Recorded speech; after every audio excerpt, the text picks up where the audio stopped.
அப்படி என்றால் முதல் தளபதியார் நன்றி சொல்லுமா? அப்படியா? தளபதியாரே, இந்த நாட்டு வெகு வெகு சிறப்பாக இருந்தது. இது போன்ற நாட்டியத்தை என்னுடைய அரண்மனையிலே இதுவரையில் நான் பார்த்ததே கிடையாது. ஆமா, நாட்டிய மாடியோடு ஒரு தங்கை புறப்பட்டு விட்டாளே, நாட்டிய மாடியோட தங்கை இரண்டு ஒரு வார்த்தை பேச வேண்டுமே. தங்க இடத்தில் இரண்டு ஒரு வார்த்தை பேச வேண்டும். ஆமாம் தளபதியாரே. சரி, அதற்கு ஏற்பாடு செய்கின்றேன். ஆகட்டும். செல்ல கட்சிலை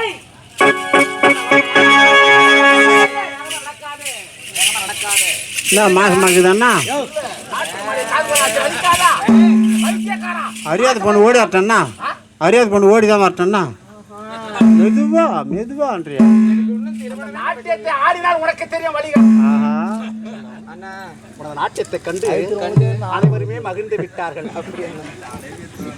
ஆகையால் இந்நாட்டு இளவரசியார் இருக்கின்றார்களே, அவர்கள் உன்னிடத்தில் இரண்டு ஒரு வார்த்தை பேச வேண்டும். தெரியலையே, அவசரப்படாத.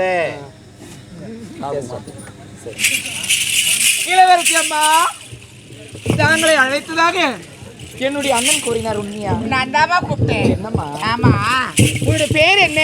என்னுடைய பேர் கற்சிலை என்று அழைப்பார்கள். கற்சிலையா? ஆமா. பெயருக்கு ஏத்த உருவம், உருவத்திற்கு ஏத்த அழகி, அதுதான் இந்த கற்சிலையா? அப்படியா? கற்சிலை, என்னம்மா உன்னுடைய நாட்டை வெகு சிறப்பாக இருந்தது கற்சிலை. மிக்க நன்றிமா. உன்னுடைய நாட்டியத்தை பார்த்த உடனே என்னை நானே மறந்து விட்டேன் தெரியுமா? அப்படியா? உன்னுடைய நாட்டியத்தை பாராட்டி என்னுடைய அரண்மனை சொத்தான என்னுடைய கழுத்துல இருக்கின்றதே இந்த முத்தாரம், இந்த முத்தாரத்தை உனக்கு நான் பரிசா கொடுக்க போகின்றேன். உண்மையாகவா? ஆமா. அம்மா, அரண்மனை முத்தாரத்தையே எனக்கு தாங்கள் பரிசாக அளிக்கிறேன்னு உரைத்து விட்டீரே, அப்படி என்றால் நான் கொடுக்கும் பரிசை நீங்கள் பெற்றுக் கொள்கிறீரா? கற்சிலை, ஏதோ நாட்டை மாறுவதற்காக உனக்கு நான் பரிசு கொடுக்க போகிறேன் உரைத்தேன். ஆனால் நீ எனக்கு பரிசு கொடுக்க போகின்றாயா? யார் இடத்தில் என்ன பேசுகின்றோம் என்று தெரிந்துதான் பேசுகின்றாயா? நான் யார் என்று தெரியுமா? இந்நாட்டுக்கு இளவரசி. அப்படி இருக்கும் பொழுது என்னுடைய கரத்தால மற்றவருக்கு கொடுத்துதான் பழக்கமே தவிர யார் இடத்துல வாங்கி பழக்கமே கிடையாது. ஏன் என்னுடைய அரண்மனைக்கு அப்பேற்பட்ட ஒரு கேவலமான நிலைமை வந்தது கிடையாது. நீங்க ஒரு நாட்டுக்கு இளவரசியாக இருக்கலாம், ஆனா நீங்க சொல்றதுக்காக நீங்க கொடுக்கும் பரிசு நான் ஏற்றுக்கொள்ள முடியாது. நான் கொடுக்கும் பரிசு நீங்கள் பெற்றுக்கொண்டால் நீங்கள் கொடுக்கும் பரிசு நான் வாங்கிக் கொள்கிறேன். இல்லை என்றால் அந்த பொருளை நீங்களே வச்சு யாருக்கு வேணாம்.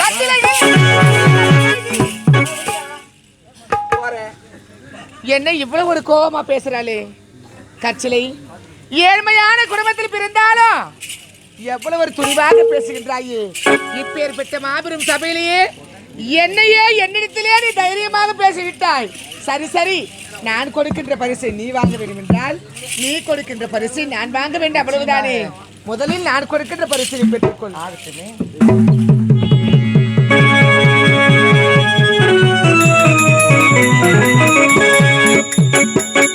உயர்ந்த முத்தாரம் கற்சிலை இது.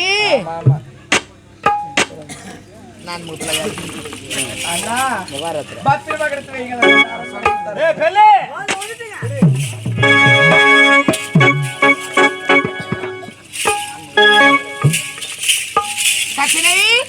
என்ன இது? இது என்னவென்று தெரியவில்லையே. மாப்பழா வாழை எண்ணம் சொல்லக்கூடிய 3 கனிகளாக பிழிந்து பயரசமாக எடுத்து வந்திருக்கின்றேன். பயரசமா? ஆமா, இதுதான். இதையா எனக்கு பரிசா கொடுக்க போறேன்? ஆமாமா. ஆமா, இதனுடைய மகத்துவம் என்ன என்று எளிமையா இருப்பீங்க, சுறுசுறுப்பா செயல்படுவீங்க, எந்த வேலையா இருந்தாலும் கொஞ்சம் சுறுசுறுப்பா செய்வீங்க, ஒரு புத்துணர்ச்சியே கிடைக்கிறது குடிச்சா. அப்படியா? சரி சரி, அதை கூட பார்க்கலாம். பார்த்தாயா? இந்த பைரசத்தை யார் ஒருவர் அருந்துகின்றார்களோ அவர்கள் என்றென்றுமே இளமையாக இருப்பார்களா? அப்படி இருக்கும்போது இதை நான் அருந்துவதை விட என் அண்ணன், என்னுடைய அண்ணன் தான் அருந்தணும். அண்ணா அண்ணா, நாட்டு எப்படி இருந்தது? நாட்டு ரொம்ப சிறப்பா இருந்ததுமா. இது போல நாட்டியம் அரண்மனை நடந்ததே கிடையாதுமா. அண்ணா, அவள் யார் என்று சொன்னாரா? தளபதி யாரு? தளபதி தங்கச்சிமா. அண்ணா, நான் என்னமோ ஏதோ இருந்தேன், ஆனால் இப்படி நடக்கும் நினைக்கவில்லை. என்ன அப்படியா? சிறப்பாக நாட்டியம் அது போதுமா எனக்கு? அண்ணா, இத பாருங்க, நாட்டியம் இந்த பெண்ணிற்கு நம்முடைய அரண்மனை சொத்தானே இவருடைய கைத்தில் இருந்து ஒரு முத்தாரம், அந்த முத்தாரத்தை நான் அவளுக்கு பரிசா கொடுத்தேன். அறிவு இருக்கா உனக்கு? இல்ல புத்தி இருக்கா? ஏமா, அந்த முத்தாரத்தை நம்முடைய தந்தை உனக்கு ஆசையாச்சா வாங்கி கொடுத்த முத்தாரத்தை இந்த அன்பு பரிசை கொடுத்துட்டியா? உன்னை சொல்லி தவறு கிடையாதுமா. நீ பிறந்த பருப்பம் பிறவி குணம் அது மற்றவர் கொடுக்க நினைச்சுதா யார் தடுத்தாலும் நீ கேட்க மாட்டியே. அண்ணா மீண்டும் அவள் எனக்கு ஒரு பரிசு கொடுத்தா. என்ன பரிசு? இதுதானே நான் அந்த பரிசு. என்ன பரிசு? நான் பல வாழை என்று சொல்லக்கூடிய முக்கணி சாருண்ணா. பரிசுன்னு சொன்னேன். முக்கணி சாருமா பல வாழை சொல்றியே. இந்த பயரசு எது கொடுத்தாது மகத்துவம் என்ன என்ன தெரியுமா? இதை யார் ஒருவர் அருந்துகின்றார்களோ என்றென்றுமே இளமையாக இருப்பார்களா, நீண்ட ஆயுளோடு இருப்பார்களா, சுறுசுறுப்பாக இருப்பார்களா. ஆகையால அண்ணா இதை எனக்கு பரிசா கொடுத்தா. இதை என்ன அருந்த சொன்னானா? இதை நான் அருந்துவதை விட நீங்கள் தான் என்ன அருந்த வேண்டும். இந்த பைரஸோட மகிமை எப்போதுமே இளமையா இருப்பாங்க, நீண்ட ஆயுளோடு இருப்பாங்க, மிகவும் சுறுசுறுப்பா இருப்பாங்க. அம்மா இளமையா இருக்குன்னு சொன்ன பாரு, அப்படின்னா இந்த பைரஸ் நீ தான் சாப்பிடணுமா?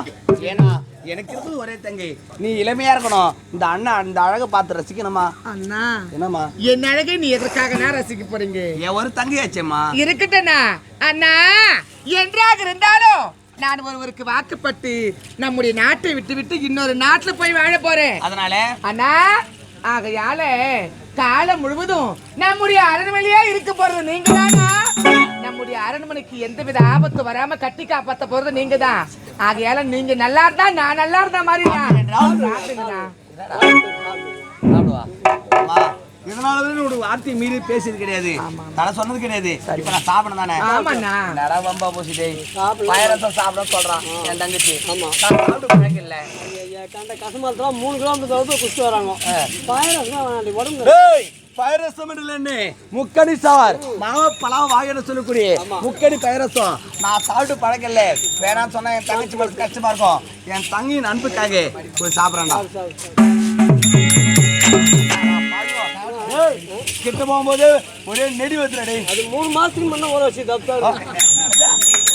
ஊற வச்சுதா? டேய் கலர் பாரு எப்படி கலர் டிம்மா இருக்குதுடா. அது பொங்கி போச்சு, வேற ஒண்ணும் இல்லை. பொங்கி போச்சா? எப்படிதான் சாப்பிடுறே? சாப்பிடு எல்லாம் மனசு சாப்பிடு. ஆறு போப்போ சாப்பிடு.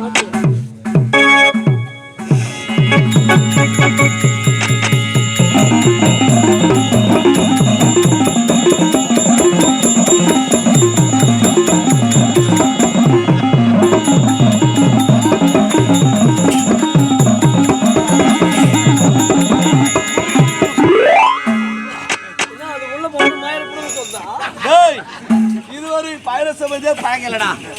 எப்போ இந்த பைரசம் சாப்பிடணும் இன்னும் சாப்பிட்டே இருக்கலாம்.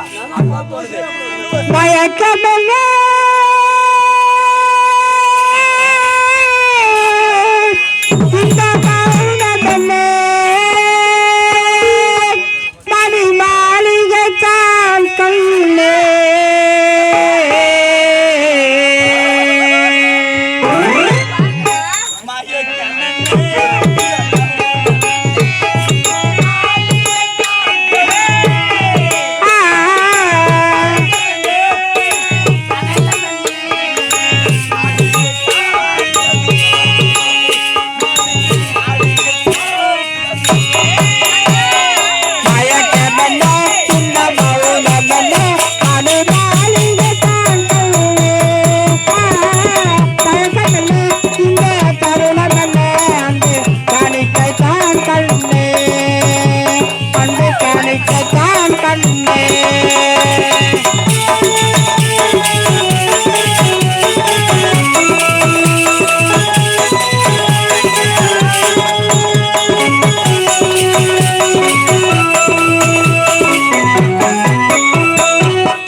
விளையாட்டு அண்ணா, நீங்க யாருண்ணா? இந்நாட்டுக்கே மாமன்னர். அப்படி இருக்க போய் அவளை போய் கட்டி பிடிக்கிறீங்க, முத்தம் கொடுக்கிறீங்க. நீங்கள் செய்கின்ற இந்த தவறான செயலை நம்முடைய நாட்டு மக்கள் பார்த்தா உங்களை கேவலமாக பேச மாட்டார்களா? அடி பாவி, அடி தாசி, அடி தேசி, அடி விபச்சாரி, நீ யாரு? கேவலம் தெரு தெருவா வீதி வீதியா நாட்டி மாடி பிடிக்கிறவளுக்கு என் அண்ணன் மீது ஆசையா? மரியாதையா சொல்றேன், இந்த இடத்தை விட்டு போடி. நீ அடி என் தங்கச்சி, நீ என் தங்கச்சி. வாய மூடி. நீ இந்த மாபெரும் சபையிலே கை நீட்டி அடித்திருப்பாயா? அது முதல் தவறு. இரண்டாவது தவறு என்ன செய்தாய்? யார் அவள்? என் தலைவித தங்கச்சி, நாட்டியமாட வந்தவள். அவளை போய் தாசி வேசினாள். அவளை தலைக்குறா பேசினேன். அம்மா முத்தாழகி, ஒரு நாட்டு இளவரசி பேசிய தவறுதாம்மா. அடுத்து மன்னிப்பு கேளுமா, மன்னிப்பு கேளு. யாரு என்ன பேசுகின்ற தெரிஞ்சுதான் பேசுகின்ற ஐயா. நான் உன் தங்கச்சினா, நம்முடைய நாட்டுக்கு இளவரசினா, என்ன போயிட்டு அவகிட்ட மன்னிப்பு கேட்க சொல்றீங்களே அம்மா? நாளைக்கு நம்மள மதிப்பாளா? கேவலமா நினைச்சிருவாண்ணா. அப்படி சொல்லாத அம்மா. ஒரு பெண்ணின் மனசு இன்னொரு பெண்ணுக்கு தான் தெரியும். சொல்லுங்க, நீ ஒரு நாட்டு இளவரசியா இருக்கலாம், என் தங்கச்சியா இருக்கலாம். இருந்தாலும் இந்த மாபெரும் சபையிலே அவளை தரக்குறவா பேசிடுமா? அந்த பெண்ணின் மனசு ரொம்ப புரியுமா? ஆகையில மன்னிப்பு கேட்டுடுமா? அண்ணா, என்னால மன்னிப்பு கேட்க முடியாதுண்ணா. மன்னிப்பு கேள்வி முடியாது. முடியாதா? முடியாதுண்ணா.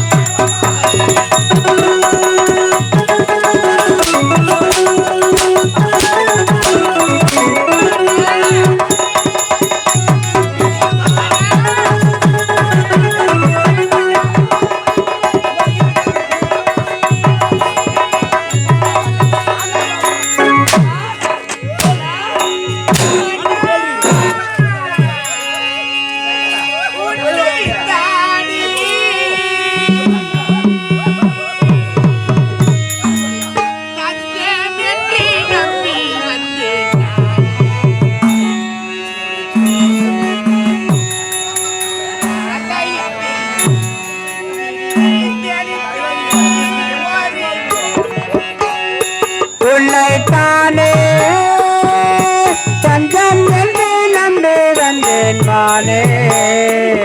உயிர் பூவெடுத்து ஒரு மாலையிட்டு வெளிநீர் தெளித்து ஒரு கோலமிட்டு உன்னைத்தானே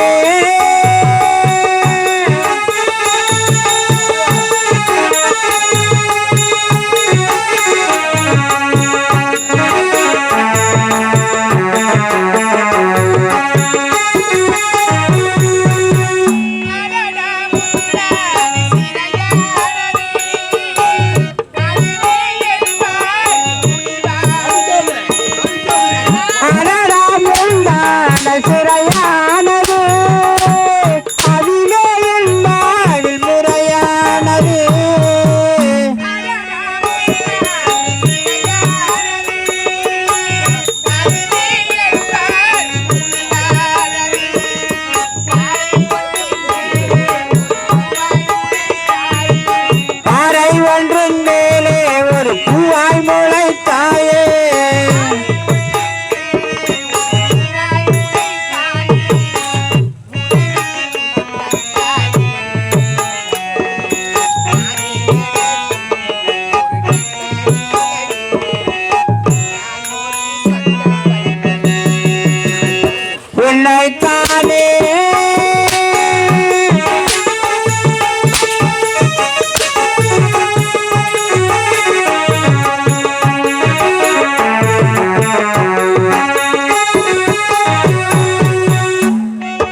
தாயே ஒரு முத்து கொடுத்தாயே